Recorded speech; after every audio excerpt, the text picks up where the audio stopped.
Welcome to the Workology Podcast, a podcast for the disruptive workplace leader. Join host Jessica Miller-Merrill, founder of Workology.com, as she sits down and gets to the bottom of trends, tools, and case studies for the business leader, HR, and recruiting professional who is tired of the status quo. Now here's Jessica with this episode of Workology. Welcome to a new series on the Workology podcast that we are kicking off that focuses on the future of work. This series is in collaboration with the Partnership on Employment and Accessible Technology, or PEAT. You can learn more about PEAT at peatworks.org. The economy is strong, and there is an assumption that everyone who wants to find work can be gainfully employed quickly and easily. However, a 2015 study by the Annual Disability Statistics Compendium reported that while employment for people without disabilities is 75.4%, the employment rate for people with disabilities is 34.4%. Crowd work, also known as the gig economy, could be the answer for providing people with disabilities an opportunity to generate income while also providing them flexibility. Welcome to the Workology Podcast. We are continuing a series on the future of work. This series is in collaboration with the Partnership on Employment and Accessible Technology, or PEAT. Today I'm joined with Jeff Bigham. He is an associate professor at Carnegie Mellon University. Jeff, welcome to the Workology Podcast. Great to be here. Thanks for having me. Can you talk with us a little bit about your background? Sure. I'm a computer scientist by training, and so I got my undergraduate and graduate degrees in computer science. I started out my PhD work thinking that I wanted to work on artificial intelligence, so trying to make computers, eventually as intelligent as people or able to help people with very difficult tasks. And I started that, but a bit of the way through, I kind of got frustrated with what we were able to do with artificial intelligence, with automation, and I wanted to start, helping real people. And I happened to connect with a professor at the University of Washington, who ended up being my advisor on projects around accessibility. So trying to make computers that work well for people with disabilities.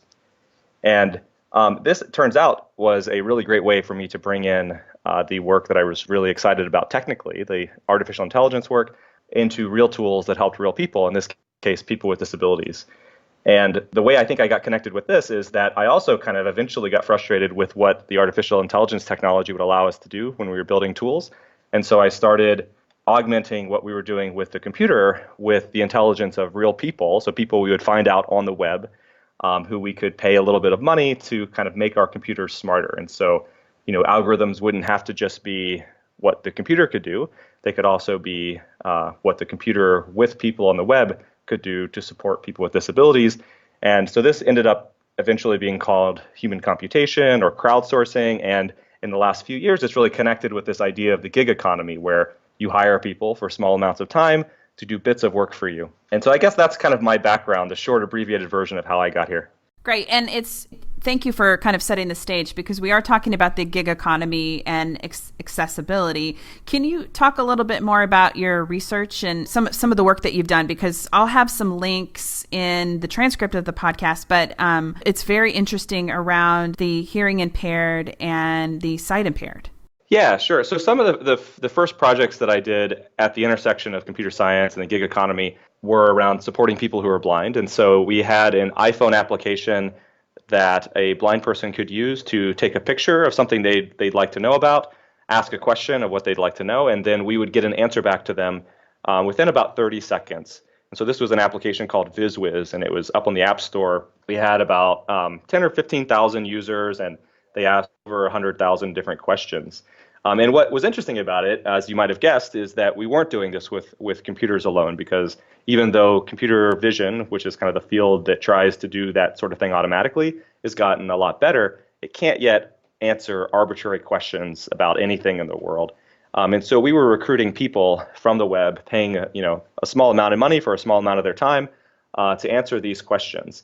And so that's one of the first projects that got me started. It's relatively simple. And then since then, we've done all sorts of different things. So we've had similar projects where we've been converting speech in, say, a lecture to words on a screen. So captioning the lecture for deaf or hard of hearing people, and doing that not with automatic technology, which still doesn't work well enough to do it reliably enough, but using people. Again, we recruited out on the web, and in this case, we had to get a group of them because it turns out it's really hard to type at natural speaking rates. And so we had to get a bunch of them together, all kind of contributing to this task, and then stitch those things back together into one final captioning stream that the person could look at to follow the lecture. So those are kind of two different projects, and we've got a whole bunch of other things. But that's what kind of got me excited about it, is because, I kind of grew up with, this notion that of all this great science fiction technology that was going to be coming out. But it's kind of slow to get here, and even though I'm really impressed by what we've been able to do in artificial intelligence and computer science and in achieving some of that, it turns out that by kind of bringing in people, you're able to get there sooner and kind of understand what we'd actually want to build and get it out to people to benefit them in their lives. I think sometimes we forget about the people aspect. We just we make an assumption that the technology is just going to be able to do exactly what we want it to do, like closed captioning, which I think is particularly important with the popularity of live stream video that you see all over with social media and the web. But those things, the technology hasn't caught up yet. So you're saying that there are a lot of human sort of computation elements to those areas. Yeah, so it's still true that for, say, closed captioning, if you see closed captioning on, say, television, it's still done by people. There have obviously been lots of work that's tried to make it be done automatically, and they're kind of getting better. And there's ways you can kind of use both people and the technology to make it done, to get it done a little cheaper. But still, it's people behind the scenes. And I think this is true of a lot of the technology. We see all of this great stuff that's out there, and we assume that it must be just that the computers are very smart, but in lots of different ways, it's often people that are powering it behind the scenes in a way that makes it seem like it's just the computer. But almost all of this is some interesting mix of people and computers working together. Well, let's go back and talk a little bit about crowd work and maybe the benefits of crowd work for individuals with disabilities. Yeah, so one of the big differences between what we call crowd work or gig work is the flexible nature of it. And so the way these marketplaces usually work is that you can choose to sign up to be part of the pool of available workers, and then when work comes in, you can in different ways either choose to accept it or not. And so this is, maybe people would be more familiar with how this works in, say, an Uber's case, right? So you can sign up to be an Uber driver, and you can decide when you're going to work, and you can decide whether or not you're going to take a ride when a request comes in. And now there's a little bit of with Uber's case in particular, they do various things to encourage you to work in certain times and discourage you from not accepting rides. But generally, that's the idea. You can sign up to be a worker, take work when it's available if you want. And this is true with lots of different types of work. And so online, you can sign up to be a worker on various platforms. One of the ones that we work with a lot is called Mechanical Turk, which is run by Amazon. So the same Amazon that you might buy a lot of products with and have them shipped to your home. Same Amazon has a service called Mechanical Turk, where you can sign up to be a worker. And in this case, you're not driving a car for them. You're doing little jobs. So you're taking a bit of audio and you're converting it to text, or you're looking at an image and you're saying what's in that image, or you're looking at an image of a receipt and you're kind of transcribing that. You kind of start to imagine what these are being used for. So maybe this is being used to keep track of expenses or something. Anyway, so there's all these little jobs you can sign up for. And so the parts of this that might be beneficial to some people with disabilities is the idea that it's flexible, that you can kind of work when you want. You don't necessarily have to put in a straight 8-hour, standard work day. Maybe you can kind of work in as you're able over time. You don't have to travel. So the big promise of digital labor was we wouldn't have to spend as much time commuting, which can be much more difficult for some people with disabilities. And so for all these reasons, it might be beneficial, this idea of kind of more flexible work. And of course, there's also problems, which I imagine we'll get into. But those are kind of the benefits that we see that could be beneficial. Well, let's talk about maybe some of the downsides, One of them that I see is that some of these tasks are really entry level and sometimes really low paying. What are some of the other downsides that you see? Yeah, so this has been a problem with these platforms, the marketplaces for this sort of work, and part of it's due to the fact that because anyone can sign up, there's not really a long history that each employer would have with each worker, and so they don't really have a sense of what expertise that worker brings.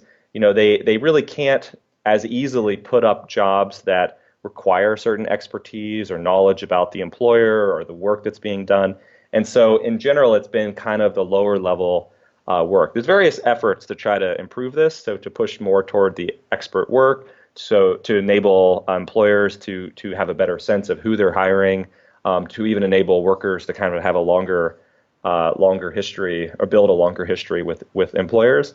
And certainly the wage issue across all of these platforms is a big concern, and it's not really clear. It's essentially, before network technology, there were still contractors. It's just that it tended to not be worth being a contractor for a minute long job, right?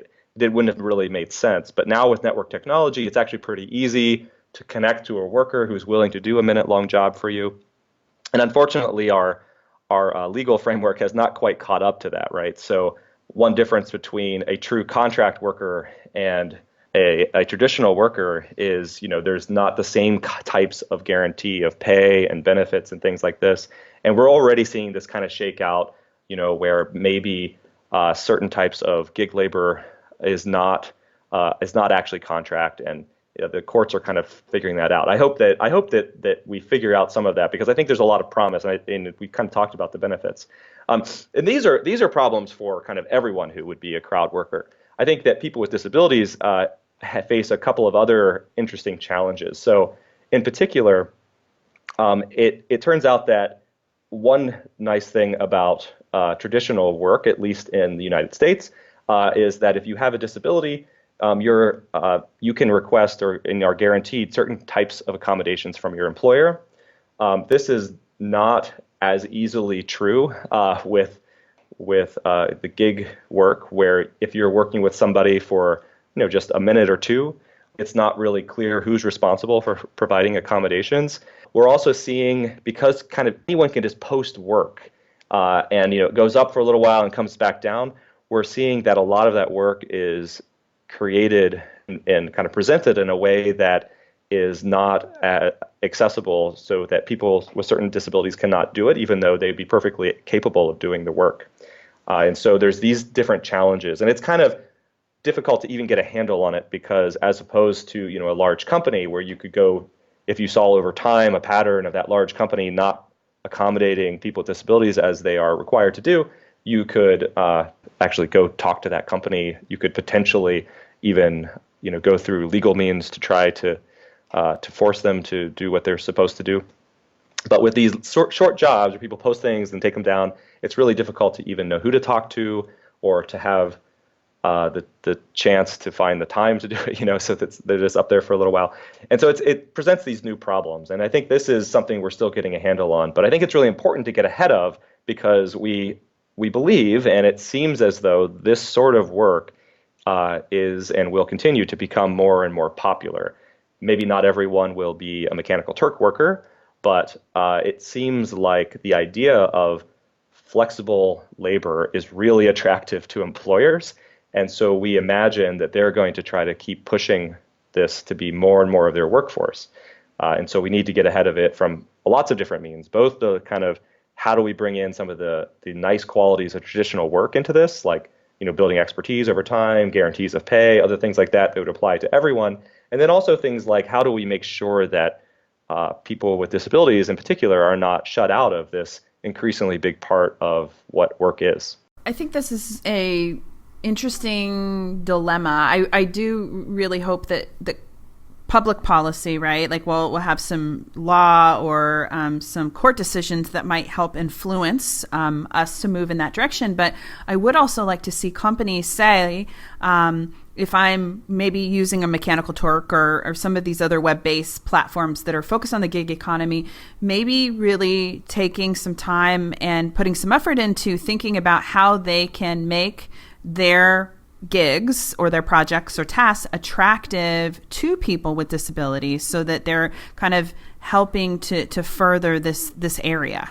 Yeah, I think that it's one of these things where I guess over the years that I've worked in accessibility, which has not been that long, but 15 or 20 years, I've become a little bit pessimistic about that sort of approach working at scale. So you always have a handful of companies that, for a variety of reasons, either personal connection or maybe even a prior lawsuit, will go above and beyond, their peers. And I think that's awesome, and that should be supported, and we should be celebrating people like that.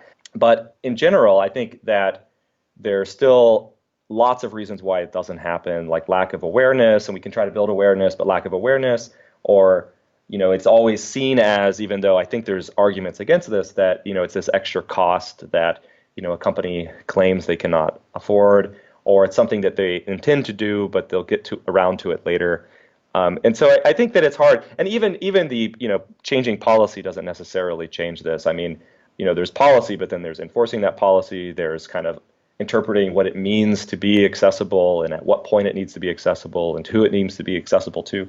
And so there's lots of difficulties in this. I mean, as researchers, one of the things that we have done is try to build tools that make it easier for people without expending extra effort or resources to make things that are just out of the box accessible, or to have people who come to a task, have them be able to trigger something that then reformats that task so that it's more accessible to them. And so I think there's lots of different, ways that this can be pushed on. But I do think it's something that, it used to be, we were concerned, I think very legitimately concerned that, the web was not as accessible as it could be. And now, as the web is taking on a greater and greater role in everything in our lives, including now employment, I think that it's becoming more and more important that we figure out how to do something to solve this. Let's take a bit of a reset here. This is Jessica Miller-Merrill, and you're listening to the Workology podcast in partnership with PEAT. Today we are talking about machine learning and inclusion with Jeff Bigham. You can connect with Jeff on Twitter at Jeff Bigham, at JEFFBIGHAM. The Workology Podcast Future of Work series is supported by PEAT, the Partnership on Employment and Accessible Technology. PEAT's initiative is to foster collaboration and action around accessible technology in the workplace. PEAT is funded by the U.S. Department of Labor's Office of Disability Employment Policy, ODEP. Learn more about PEAT at peatworks.org. That's PEATWORKS.org. Jeff, in one of your recent research articles, which I'll include in the transcript of the podcast, you mentioned the importance of these crowd workers to skill up. Can you talk about why this is important and maybe what they can do? Yeah, so this is in general connecting back to that theme that we talked about of, how do we make it so that crowd work, which does have this kind of tendency to be short, kind of independent, jobs where workers are assumed not to have any particular skill because that skill might not be known. How do we gradually make it so that more of the qualities of traditional work are in crowd work? And so one of the things that is nice about at least good employment is that you can over time build expertise in that employment, and that over time you can kind of skill up to maybe new jobs, new roles, maybe greater responsibility. And so as a first step at this, we were trying to see if we could build in to tasks that workers are already doing, training so that workers would be able to graduate into doing higher skilled work that might be better paid, that might have better prospects long term for them. And so it's a really hard task, but one of the things we were trying to do was in the context of just audio transcription, so converting an audio file into text. It turns out you can do this as a non-expert worker, so someone who doesn't have a lot of training in this, but it's really slow. So if there's an hour of audio or there's a half hour of this podcast, and a non-expert worker who can type and listen to the podcast, but doesn't have special skills in doing this, if they try to do it, it takes them about 4 to 5 times as long as the podcast to caption it. And so that ends up being a long time, and they end up not being paid very well to do it. But there's all these different methods you could use to type faster. And so one of the expert skills out there is called stenography. And so this is using corded keyboards. So typing kind of multiple keys at once, typing not just letter by letter, but typing what is you can think of as kind of phonemes. So like a word that might have many letters maybe could be typed with only a couple of chords. Anyway, so we were teaching workers who didn't have this special skill the chords that they might need to eventually graduate into being a stenographer as they were earning money, which seems to be important, especially for people on these platforms for whom money is often the primary motivator. And so you could imagine, though, extending this to all kinds of things. So, could you, as a crowd worker, train to do almost anything that you want, or could you earn a college degree while you're making money, as opposed to, our university system now, it works very differently, where you put out a bunch of money, take out a lot of loans in many cases, and then over many years you graduate to high skilled work. Maybe you could actually earn money while you did it. And so that's the ideas that we were exploring with that.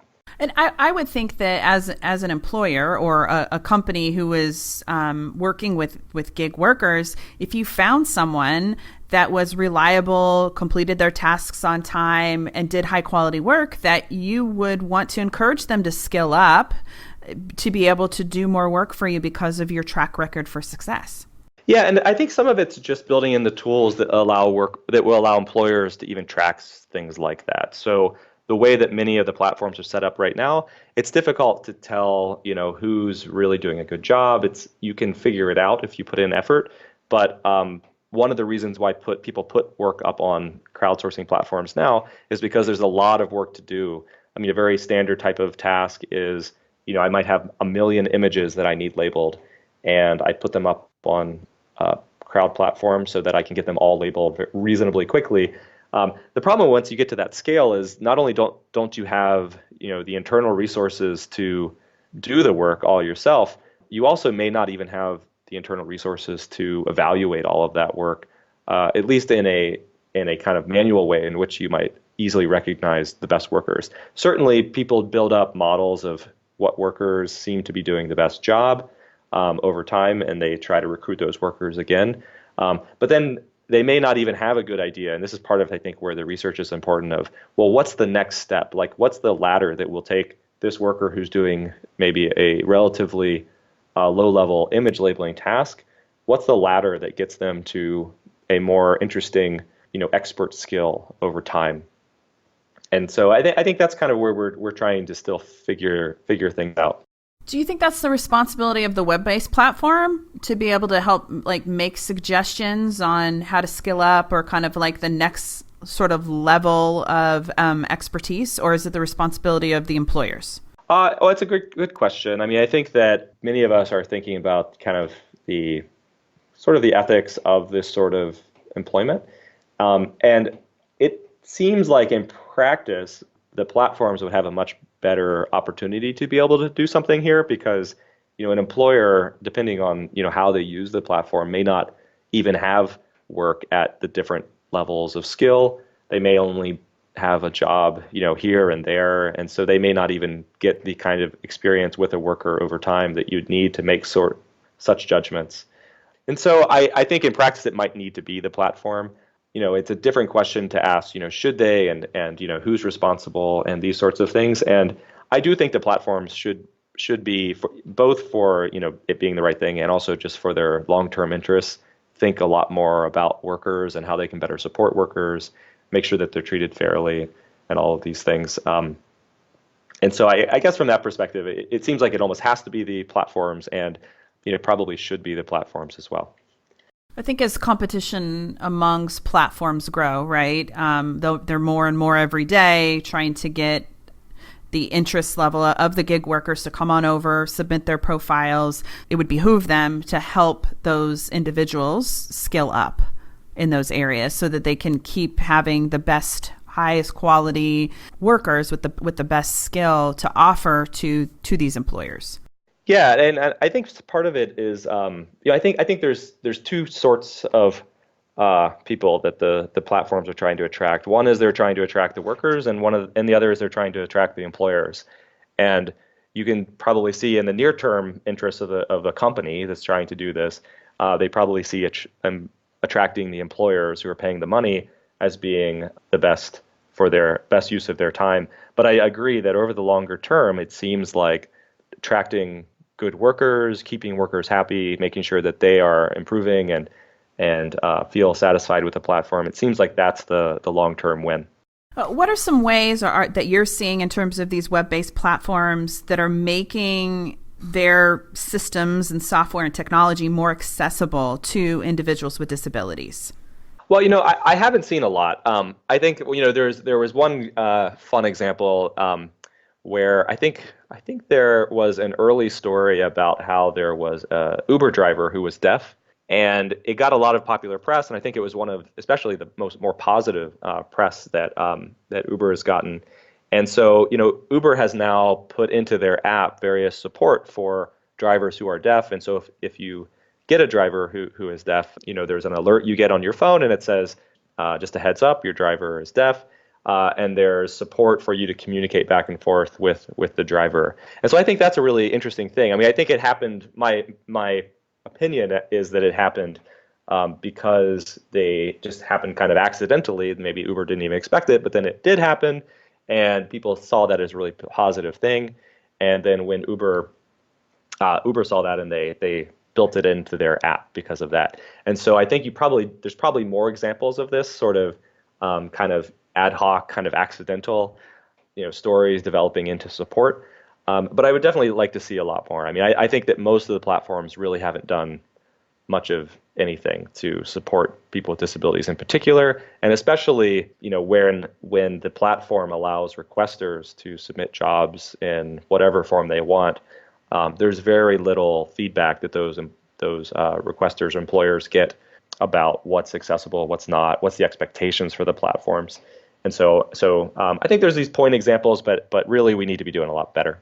Hopefully maybe, I mean, I'm an optimist, but that podcasts or conversations like we're having right now and with some of the other folks as part of this series can help change that. Because my hope is that these platforms, people who are helping build these web-based platforms will take a listen and say, hey, I hadn't thought about this particular point of view, and maybe we can kind of move the needle a little bit more forward and drive some awareness.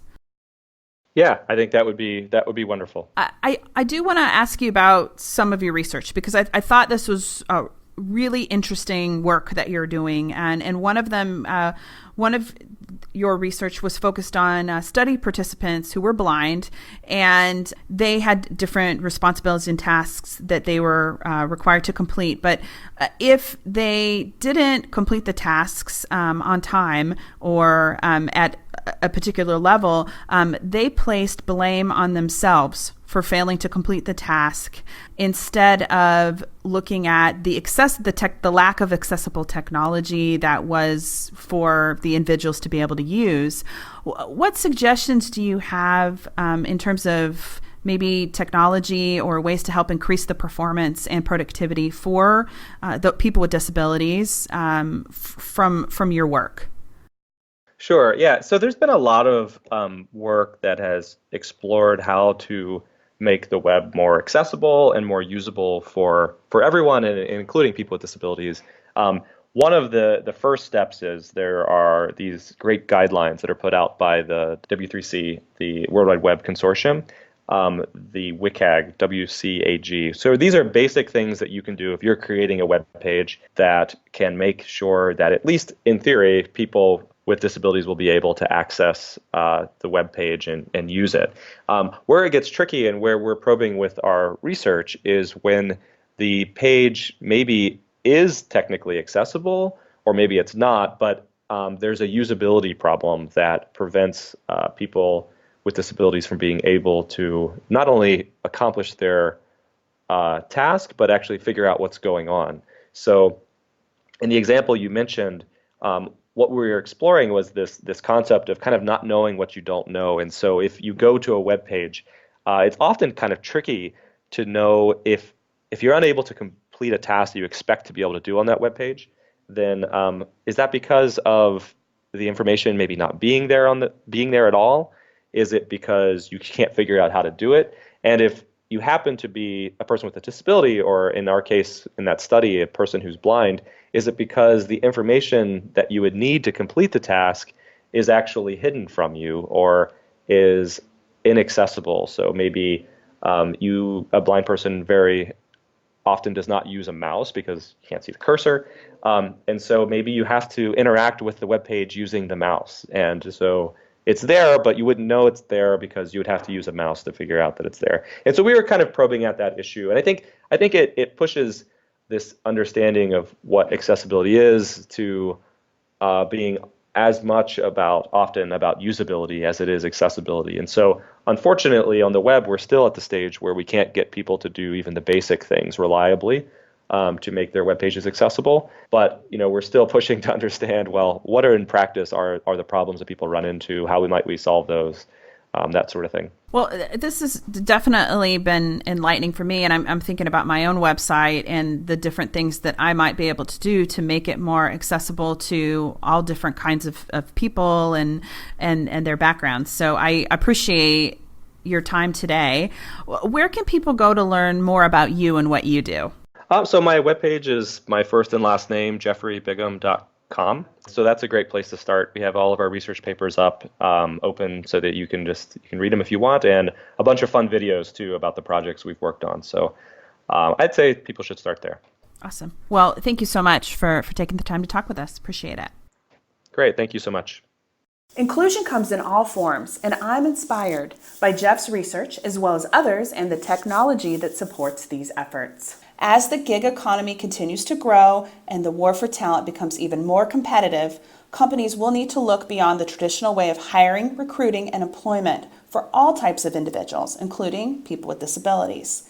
Thank you for joining the Workology podcast, a podcast for the disruptive workplace leader who's tired of the status quo. This is Jessica Miller-Merrill. Until next time, you can visit workology.com to listen to all our previous podcast episodes. Production services for the Workology podcast with Jessica Miller-Merrill provided by TotalPicture.com.